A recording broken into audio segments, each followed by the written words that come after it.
Another place presently where we see the symbol of Gaia is on the cover of Gaia's new album, but in gold. And I would like to ask you, what does the cover and the album title represent? Is there a common thread between these two things and the lyrics of the album? Mirage is an album that explores the big war between perception and reality. What we perceive as something beautiful might be rotten on the inside. And being very direct into the concept, it's just about that. What you perceive as a golden statue might be rotten on the inside. And we struggle a lot with that concept these days of perception, what seems to be perfect, the perfect life, what as human beings in this world, we're always looking upon others and having false idols and people that we idolate so much, even though we will never be able to reach them or talk to them. It's how we function these days. And it has a lot to do with that, with the creation process, the thought process of an album, and what we perceive as something majestic sometimes might not be the case beneath the mask. And that's the main reason why we have a golden look into this album, not because it's shiny or because it's striking, of course it is, but because we as artists know what's inside that album and the pain and agony that stands beneath it. So it's an invitation for people to read our lyrics, read our texts, and understand what kind of abyss lies inside that record.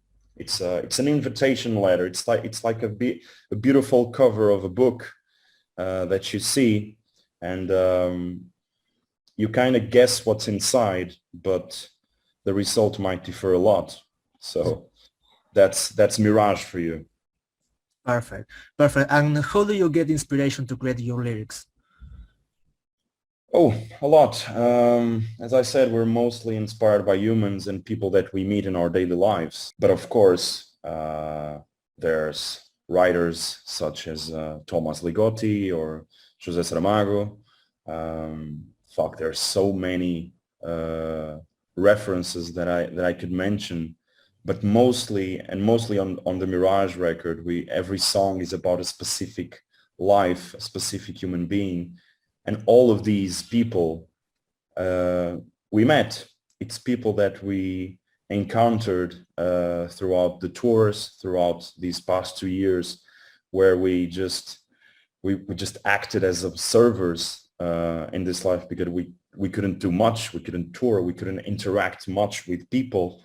So I kind of felt like an observer, someone that would just sit in my chair and watch the world move and burn and see people going crazy with all different topics in their daily lives.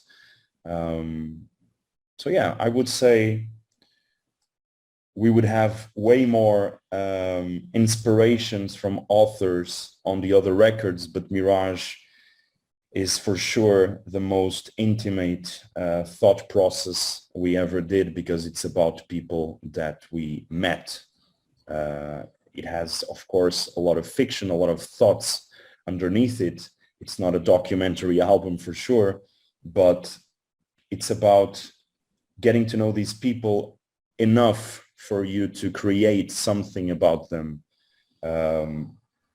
And that's what we did with this album. We are very much inspired by human beings. As much as we hate them, we love them, and the opposite. As much as we love them, we also have to hate them, because everyone has problems, I guess.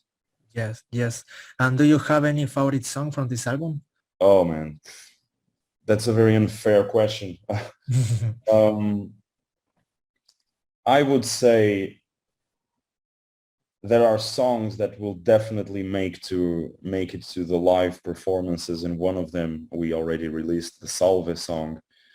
it's about, well, it's about going crazy for an audience that's not there.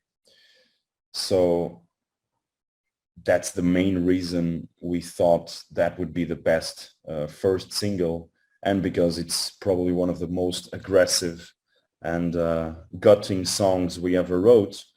And of course, there are songs like Mémoire or The Mantle or Lauda, which is it's the only song we ever did that it's about us as a band and about our past experiences.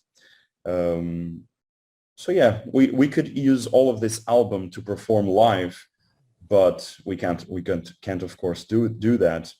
Even though it's an album that we always thought would be perfect for a tour where we could play everything front to back, very passionately and easy for us, because it was built with that kind of groove feeling of a live performance. It's not a complicated record by all means to the people that already know us. It's a more explosive, intense, and agonizing record for sure. Very gutting in some ways. But yeah, well, I couldn't pick a favorite for sure. But I know that there are 3 or 4 songs that will be on our set lists for a good amount of years.